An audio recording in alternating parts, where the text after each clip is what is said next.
Carla Narraciones presenta Cuento corto para adultos de Eduardo Wilde. La lluvia.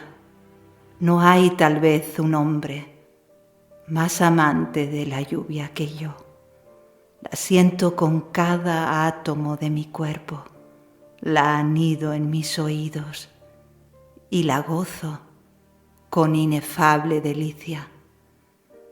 La primera vez que me acuerdo de haber visto llover fue durante la convalecencia de una grave enfermedad en mi infancia. Había tenido la gran dolencia, la terrible fiebre tifoidea, esa enfermedad simpática a pesar de sus horrores. Me acuerdo todavía de la tarde en que me sentí ya mal, de la situación de mi cama, del aspecto del cuarto vacío de muebles, de su aire frío y del número de tirantes del techo sin cielo raso. Estuve cerca de 40 días enfermo y mis percepciones fueron, por lo que recuerdo, confusas y sin hilación. Me acuerdo que me quemaba y que no podía sudar, que pasaba horas enteras pellizcándome los labios cubiertos de costras que arrancaba sacándome sangre. Veía y oía todo, pero como si fuera yo otra persona. Parecía un desterrado de mí mismo. El tiempo era eterno y en su eternidad yo tomaba todos los brebajes imaginables que tenían el mismo gusto detestable. Soñaba cosas increíbles, pareciéndome sueños las realidades y realidades los sueños. Los ruidos eran lejanos. Los oía como si mis oídos fueran ajenos. Veía las cosas o muy lejos o muy cerca. Cuando me sentaba, todo daba vueltas y cuando me acostaba, mi cama se movía como un buque. Veía animales silenciosos y muebles con vida. Las personas de mi casa me parecían recién llegadas y extrañas. Un día me sangraron. Al sentir la picadura de la lanceta y ver la sangre, me desmayé. Cuando volví en mí, cerca de mi cama, estaba parada mi madre, con su cara pálida y seria. Era una estatua. El médico me miraba con aquella dulce atención tan propia de su oficio. Su fisonomía no expresaba nada. Yo creo que lo tomé por un hombre tallado en madera, como un santo sin pintar que había en la iglesia.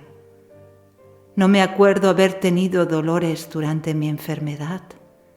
La naturaleza, en los graves estados, nos dota sin duda de una melancólica y suave indiferencia cuyos beneficios son innegables. Poco a poco me fui restableciendo. El día que me levanté, me miré en un espejito redondo, como esos que usan los viajeros. Siempre he sido un poco presumido, y en lugar de 2 mejillas abultadas y coloradas que tenía antes, encontré 2 huecos pálidos y chocantes. Fui a pararme y me faltaron las fuerzas. Llevé las manos a mis pantorrillas y no hallé nada. No tenía tales pantorrillas. Y mi pelo rubio y ensortijado, ¿qué se había hecho? No tenía muslos, ni vientre, ni estómago. No tenía nada. todo se había llevado la fiebre. Pero que la busquen a la fiebre y le pidan que me devuelva mis cosas, me dio ganas de decir. La fiebre me había dejado, sin embargo, un apetito insaciable, un hambre homérica y mortificantemente deliciosa, como pude observarlo en los días siguientes. Si durante mi convalecencia hubiera oído a alguien decir que no tenía apetito, habría creído oír la mentira más hiperbólica. Yo soñaba con comidas y componía platos imaginarios con todo lo que uno podía llevarse a la boca. Si alguna vez tuve una idea clara de la eternidad, fue entonces, al considerar los millones de siglos que había entre el almuerzo y la comida. El que no ha sido convaleciente no sabe lo que es bueno, como el que no tiene callos no conoce las delicias de sacarse las botas. Yo no he tenido nunca callos ni botas, pero sé lo que digo por el testimonio de personas fidedignas y experimentadas. La convalecencia es una nueva vida que se comienza siendo grande. Uno nace de la edad que tiene al salir de la enfermedad. ¿Cómo se aspira la vida? ¿Cómo se siente uno vivir? Para el convaleciente, la vida tiene sabor, perfume, música y color. La vida es sólida. Puede uno tocarla, sentirla, alimentarse con ella y absorberla en todo momento. La luz es más luz, el aire más puro, más fresco, más joven. La naturaleza es nueva, risueña, alegre, coqueta, sabrosa, encantadora. Los órganos que asimilan el alimento con incomparable rapidez se apoderan de todo con la energía del hambre y la ambición de las necesidades imperiosas de la vida. Convalecer es una suprema delicia. Parece que la debilidad nos vuelve a la infancia y nuestros sentidos gozan con todo, hallando a cada cosa la novedad y el atractivo que los mitos le encuentran. Ninguna mala pasión, ninguna de esas ideas insanas que son el sustento de la sociedad, germina en la cabeza de un convaleciente. Él no quiere sino vivir, comer y descansar.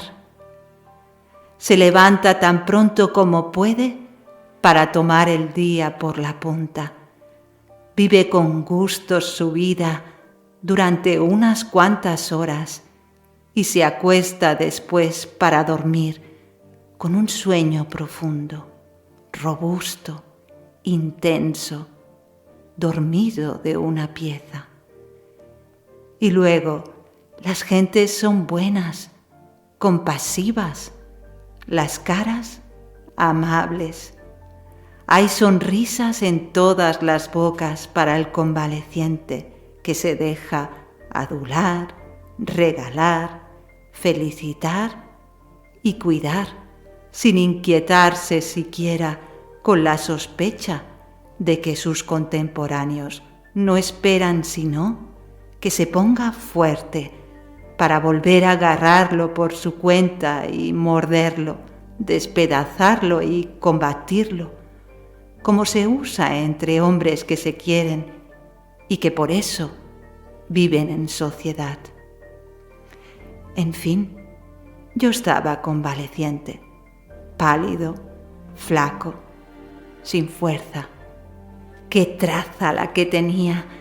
Me parecía que yo era mi propio abuelo, un abuelito chico, disminuido, como si me hubiera secado y acortado. Era mi antepasado en pequeño, un antiguo concentrado que no había comido nada durante muchas generaciones. Mi apetito era del tiempo de Sesostris y yo había estado en el sitio de Jerusalén. La conciencia de mi persona se confundía con las más remotas tradiciones y no podía entender cómo pudo llegar hasta mí la noticia de mi existencia, siendo como era, una momia mayor que sí misma y contemporánea de los mastodontes. La enfermedad había retirado en mi memoria las épocas y yo tenía por sensaciones todas esas paradojas disparatadas. Conforme iba ganando en fuerza, los días eran más plácidos.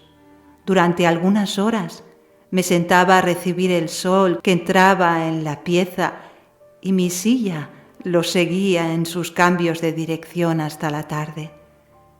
Nunca he visto sol más amable, más abrigado, ni más cariñoso. Verdad es que mi dicha se aumentaba con las delicias de una excepción legítima. No iba a la escuela y mis hermanos iban. No ir yo era por sí solo una bienaventuranza. Que otros fueran era el colmo de la dicha. Tan cierto es que nada abriga tanto como saber que otros tienen frío. Un día no hubo sol, pero en cambio llovió a torrentes.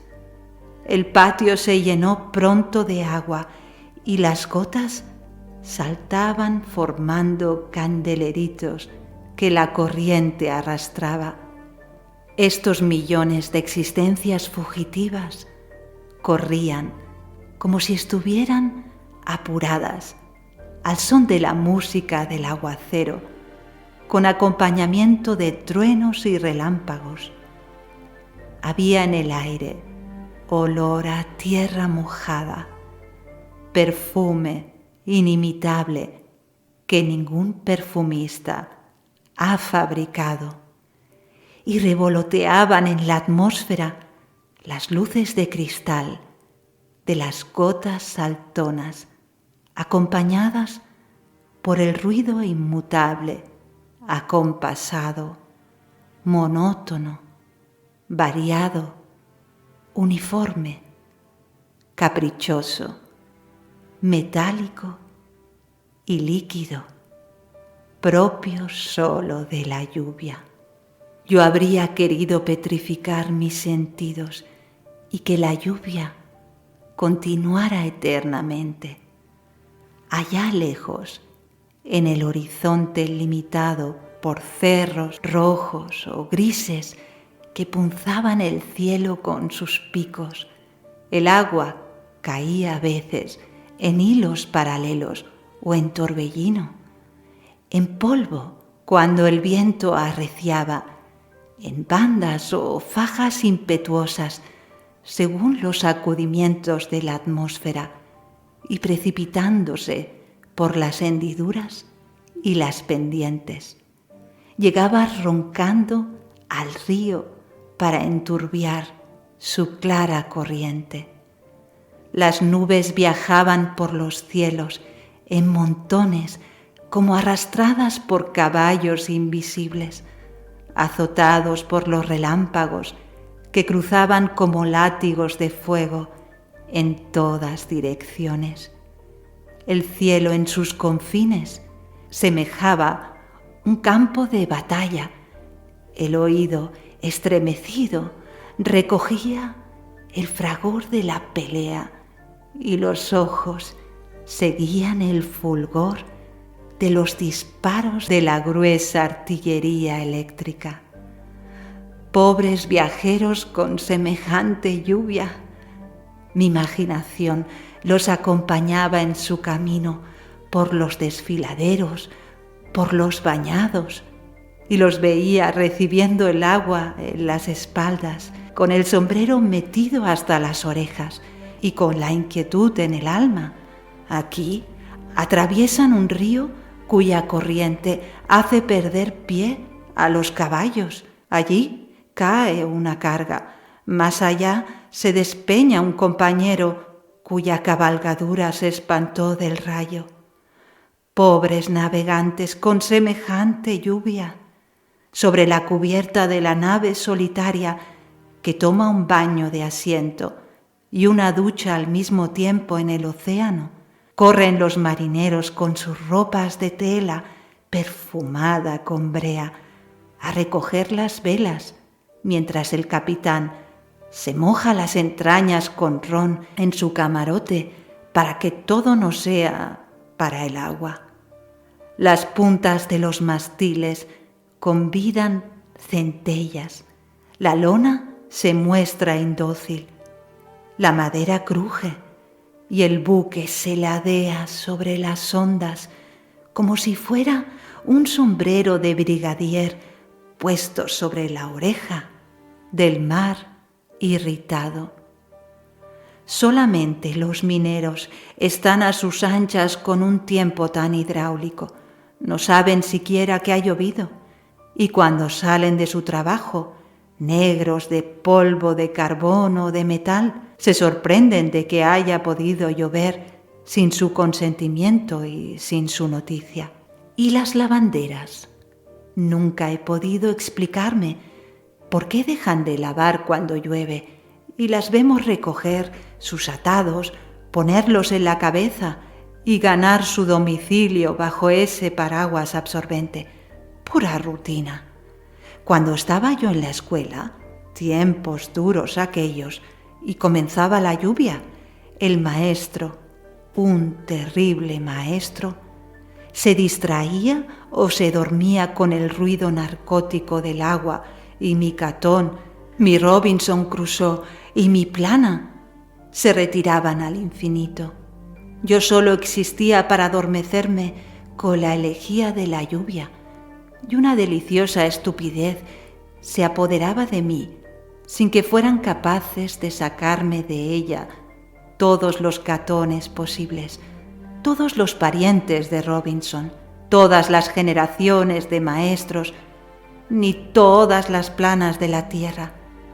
Con qué envidia miraba a los pobres diablos que pasaban por la calle, chapaleando en el barro y pegándose en las paredes para evitar el agua, o a los provistos de paraguas que hacían un redoble al enfrentar las ventanas, merced a las gruesas gotas del tejado que, resbalando por la tela de seda o de algodón, iban a colgarse en las varillas como lágrimas en una pestaña colosal.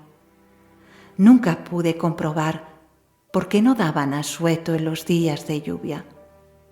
El aire era libre, los pájaros volaban a su antojo, el ganado pastaba sin restricciones en los campos, el agua corría por el suelo buscando a su albedrío o al de la gravedad los declives. ¿Por qué todo esto no estaba en la escuela como yo? ¿O por qué la escuela no era el campo, nosotros las vacas, los libros, la hierba, y el maestro, un buey manso y gordo, semejante a esos aradores incansables e indolentes que miran con estoicismo la picana y con supremo desdén a los transeúntes?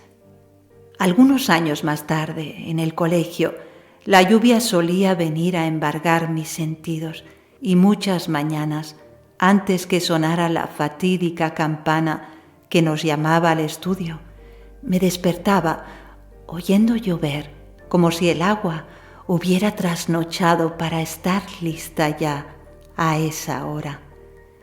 Mi pensamiento volaba entonces a mis primeros años, me cubría la cabeza con las frazadas y mientras la lluvia cantaba en voz baja todas las elegías de la desdicha.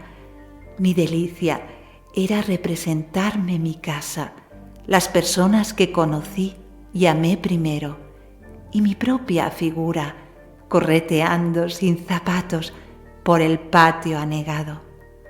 Más tarde todavía, en el hospital, mientras estudiaba medicina, en mi cuarto húmedo y sombrío, la lluvia caía mansamente sobre los árboles de los grandes y solemnes patios, acompañando a bien morir a los que expiraban en las salas. La lluvia, tristísima, sonaba entre las hojas, y el cráneo de algún pobre diablo, exnúmero de la sala tal y famosa pieza anónima de anfiteatro, me miraba con sus cuencas triangulares y oscuras, como si quisiera entrar en conversación conmigo acerca del mal tiempo. Alguna canilla, unas cuantas costillas y otros huesos de difunto amarillentos, adorno indispensable de todo cuarto de estudiante, tiritaban de frío en un rincón o se estremecían al sentirse trepar por un ratón de hospital, de esos ratones calaveras y descreídos que no saben lo que es la inmortalidad del alma y que viven entre huesos y entre cadáveres como entre la mejor compañía. Y mientras tanto, el agua eterna, siempre agua, viajando de la flor al océano, de la fosa a las nubes, del vapor al hielo, continuaba su ruta apurada por los fenómenos naturales, entonando su música en los mares, en los ríos, en las peñas, en los valles y por fin en los tejados, haciendo disparar a los gatos que, como se sabe, tienen una marcada animadversión contra ese líquido. El agua eterna sirviendo de espejo a los pastores en el campo, amontonando hielo en las cordilleras, haciendo trombas en los mares, regando las sementeras, hirviendo en algún tacho de cocina o lavando la cara de cualquier muchacho de 4 años, pues todos los de esa edad tienen la cara sucia. Continúa su ruta de la flor al océano, de la fosa a las nubes y del vapor a la nieve. El agua eterna, siempre agua, empujando las locomotoras, haciendo navegar a los buques, surgiendo de los pozos artesanos, vendiéndose a peso de oro en las boticas, lavando las ropas en todo género de vasijas, entrando en la confección de las comidas, sirviendo para inyecciones higiénicas o ahogando gentes en las inundaciones, continúa su ruta bajo el imperio de las fuerzas físicas, de la planta a los cielos, del corazón a los ojos, para desprenderse en lluvia de lágrimas sobre las mejillas abatidas. No tengo preferencia por ninguna clase de lluvia. Me gusta la lluvia mansa, la niebla, la bruma, la llovizna, la lluvia fuerte, la torrencial, la continua, la intermitente, la con sol y la inopinada, esa que toma sin paraguas a todo el mundo en la calle, haciendo la delicia y el negocio de los paragüeros. Las gentes de esta ciudad han podido verme con mi sombrero grande, caminando lentamente por las veredas, mientras otros corren presurosos buscando un abrigo contra la lluvia. Yo prefiero mojarme y salgo a gozar cuando llueve, como los demás hombres cuando hacen lo que ellos entienden por buen tiempo. Y pensar que hay países donde no llueve nunca. Por mí, bien podía no haber paraguas, ni capas de goma, ni impermeables. Me irrito cuando algún tonto llama mal tiempo al lluvioso, y durante un aguacero me encanto con el espectáculo que la ciudad ofrece.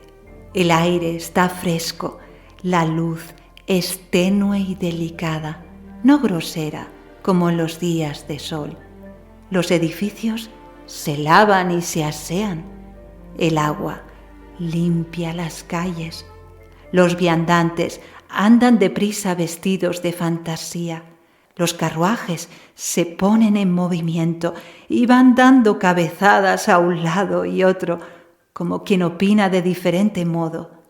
Los carros de los vendedores atraviesan despavoridos las bocacalles, provistos de su perro malhumorado, cuya misión es gruñir sin motivo a los que no piensan robar. Los caballos trotan haciendo saltar chispas de diamante. Las mujeres levantan coquetamente sus vestidos y los célibes se paran en las esquinas esperando algo que no llega, hasta ver pasar a cuantas se avista en todas direcciones. Quizá también un carro fúnebre con su acompañamiento correspondiente se dirige al cementerio seguido de 20 coches con sus cocheros agachados, provistos de su látigo a modo de pararrayo. Todos iguales y dibujando la misma silueta oscura. En la casa mortuoria, las gentes, vestidas de luto, oyen en silencio la lluvia que canta acorde con sus sentimientos, cayendo gota a gota, como si expandiera una plegaria al menudeo. Los enamorados, que fomentan el amor de las jóvenes obreras, hormiguean por los barrios lejanos y van a hacer su visita tierna por no poder emplear mejor su tiempo con semejante día. En cualquier casa, junto a la ventana, mirando pasar la gente y oyendo la lluvia que con sus dedos amantes golpea los vidrios, cosen distraídas 2 hermanas, una mayor y otra menor. Podían ser mellizas. La menor es más bonita, la mayor más interesante. Las 2 alzan la cabeza al oír el más leve ruido y suspiran si es el gato el causante. Entre ellas está la mesita con su hilo, sus tijeras, su afiletero y su pedazo de cera arrugado como la cara de una vieja, merced a las injurias del hilo, su mortal enemigo. El cuarto tiene piso de ladrillo. Hay un brasero cerca de la puerta, en el cual canta suavemente una caldera, con aquella melancolía uniforme del agua que está por hervir y que dice todo lo que uno quiere oír, al unísono con las voces interiores del sentimiento.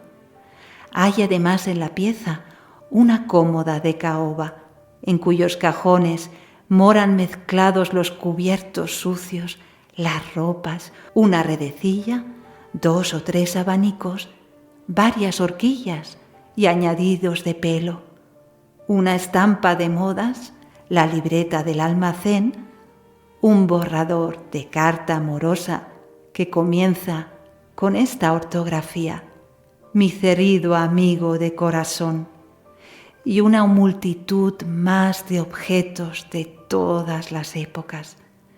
Sobre la cómoda se ve una cajita con tapa de espejo, toda desvencijada, un libro de misa con las hojas revueltas que lo asemejan a un repollo, un florero roto con una vela dentro, un santo de yeso con la cara estropeada, un busto de Garibaldi, otro de Pío IX, y en el contiguo lienzo de pared, clavados con alfileres, los retratos en tarjeta de todos los visitantes de la casa, ostentando una variedad grotesca de modas y de actitudes, unos con pantalón largo y pelo corto, otros con pantalón corto y pelo largo, uno con libro en mano y aire sentimental, otros tiesos como si fueran de madera, y todos con aquel aspecto pretencioso que toman las gentes ante las máquinas fotográficas. «¿Cómo llueve?», dice la menor. «Hoy no viene», dice la mayor. «¿Por qué? Siempre que llueve viene». La lluvia hace una pausa y la conversación otra. Se oye ruido de pasos y de gotas de tejado sobre tela tendida. Y la imagen de la lluvia, con el paraguas cerrado, la levita cerrada, el cuello cerrado y el corazón y el estómago más cerrados aún, entra en la pieza bajo la forma de un elegante joven, pobre de bienes enajenables, rico de esperanzas y elocuente como cualquier necesitado, en trámite de amores. Una de las niñas, después de los saludos, continúa haciendo silbar su hilo en el género nuevo, mientras la otra abre los oídos a la música siempre adorable del labio amante. Y la lluvia, batiendo su compás, comienza de nuevo fuerte, calmada, violenta, bulliciosa, alternativamente, acompañando con sus tonos dulcísimos las vibraciones de dos corazones henchidos de amor y de zozobra. La lluvia lenta y suave canta en tono menor sus tiernas declaraciones, formula esperanzas, prodiga consuelos y adormece los cuerpos con sus secretas voces misteriosas. La lluvia furiosa, torrencial, vertiginosa, relata batallas, catástrofes, aparta la esperanza, despedaza el corazón y hace brotar en los ojos esferas de cristal que, balanceándose en las pestañas, parece que vacilan antes de soltarse para regar la tierra maldita. Más allá, en la vieja ciudad, alzase un convento sombrío, pesado, vetusto, como un elefante entre las casas.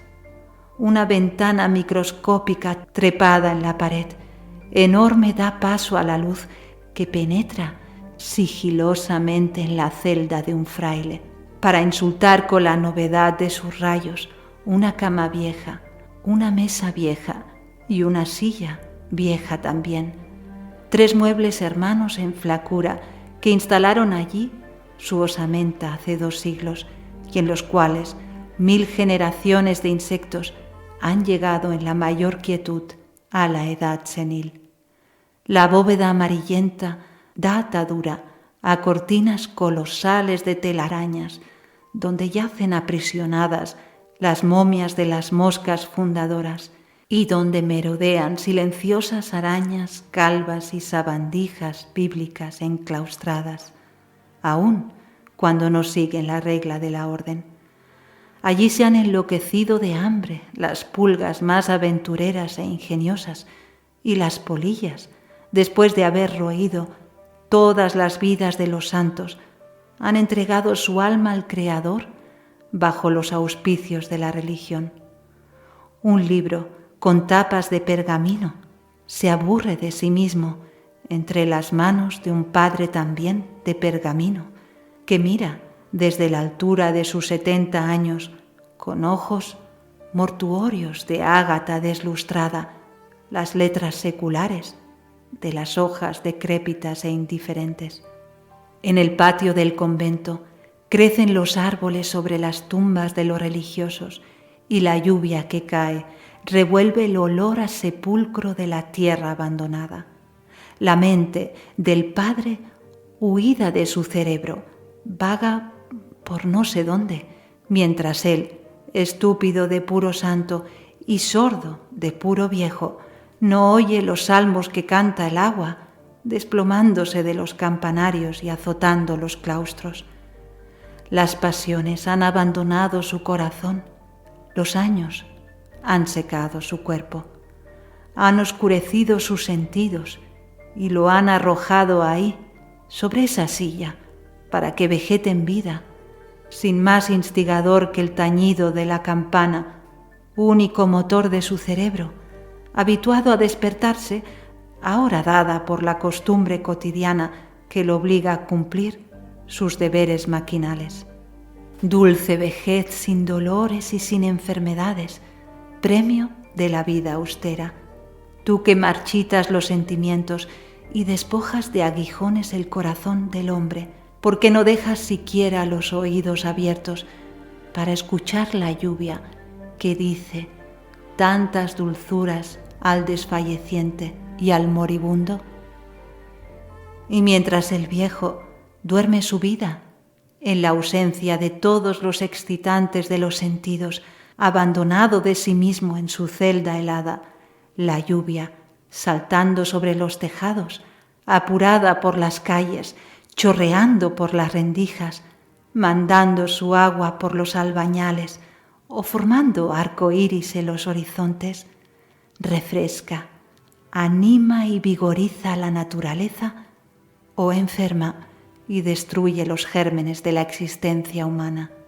Y mientras el viejo reposa sus órganos faltos de acción en su silla fósil, la lluvia deslizándose por los mares grises serpentea lentamente por las hendiduras buscando su tumba al pie del edificio o chocando con los obstáculos produce con sus gotas desarticuladas un sonido de péndulo que convida a morir. La lluvia redobla en las bóvedas, en la iglesia desierta resuena la voz del religioso que dice sus rezos con murmullos nasales, teniendo la soledad por testigo. Las naves están frías, el piso yerto, los altares estáticos como decoraciones enterradas en el teatro de alguna ciudad ahogada por las cenizas de un volcán, y las imágenes de los santos, con los ojos fijos y los brazos catalépticos, parecen aterrorizadas por la lluvia que asedia, embiste y golpea las dobles puertas claveteadas. El cuadro de la vida humana es monótono en su conjunto, pero variado en sus detalles. En una capilla, como prueba de las atracciones sexuales, acaba de desposarse una pareja. El padre ha dirigido su sermón inútil que los novios no han oído. Los invitados al acto y los recién casados se han metido en los coches y han llegado sanos y salvos a la casa preparada. Ha habido una despedida en la puerta, la madre ha dado a la esposa un beso en la frente, último beso casto que ésta recibe antes de entrar, llena de estremecimientos y colgada del brazo de su marido al dormitorio matrimonial. Allí está la cama, una terrible cama monumental, preñada de amenazas y misterios. La niña se siente en ella alarmada y temblorosa. El marido revuelve proyectos en su cabeza, inspirados en recientes orgías, y con mano vigorosa desprende los azahares de la frente virginal, luego el pelo, después las horquillas. El pelo cae derramándose sobre los hombros blancos. Un corpiño y un corsé se oponen a los proyectos. ¡Abajo estos atavíos! El vestido liviano se instala en una silla, ostentando su cola. Cae una enagua. La novia se encoge de frío y de vergüenza, en camisa delante de un hombre. ¿Y qué hombre? Un brutal prosaico cuyos botines han atronado al caer sobre el piso de madera. El frac ha ido a extenderse sobre un sofá donde ofrece el aspecto de un cajón fúnebre al lado de las demás ropas masculinas. La desposada encuentra que son mejores los novios vestidos que los maridos desnudos. Han sido echados cautelosamente los pasadores de las puertas, los corazones palpitan con violencia, los labios están mudos, se oye el ruido de un beso. La lámpara opaca esparce su luz tímida sobre la escena. Hay en la atmósfera perfume de carne joven. Las sábanas nuevas dejan escapar esos anchos silbidos de las telas frotadas. La desposada suspira, llora y se queja, como un tierno pájaro que expira. El marido, ardiendo en deseos, abraza, acaricia y oprime. De repente, el oído percibe un murmullo inquietante, como el de cautelosas llamadas repetidas. Las respiraciones se suspenden y a favor de su silencio se oyen los golpes espaciados de las gotas en los postigos de la ventana, como preludios de la lluvia que comienza, lluvia de lágrimas en delicado homenaje a una virginidad sacrificada y doliente, elegía que penetra en el alma de la joven con la melancólica suavidad de un recuerdo lejano. En otra escena, en medio de la ciudad bulliciosa, los diarios de la mañana y de la tarde instalan en sus columnas de telegramas la biografía y el itinerario del último aguacero, según noticias venidas de 100 leguas a la redonda. Los pluviómetros marcan insolentemente la cantidad de agua caída en cada metro cuadrado, con la indiferencia de los datos físicos y la poética, la sublime, la encantadora lluvia, pasando por la bolsa de comercio, experimenta la degradante y final transformación de las delicias humanas, convirtiéndose en dato estadístico y objeto de especulación. Fin. Has escuchado Cuento corto para adultos de Eduardo Wilde, una producción de Carla Narraciones. Todos los derechos reservados. Si te ha gustado este vídeo, no te olvides de dar un me gusta para apoyar el canal. Y también puedes comentar qué te ha parecido este cuento. No te olvides tampoco de suscribirte si todavía no lo estás, para recibir una notificación cada vez que suba un nuevo audiolibro.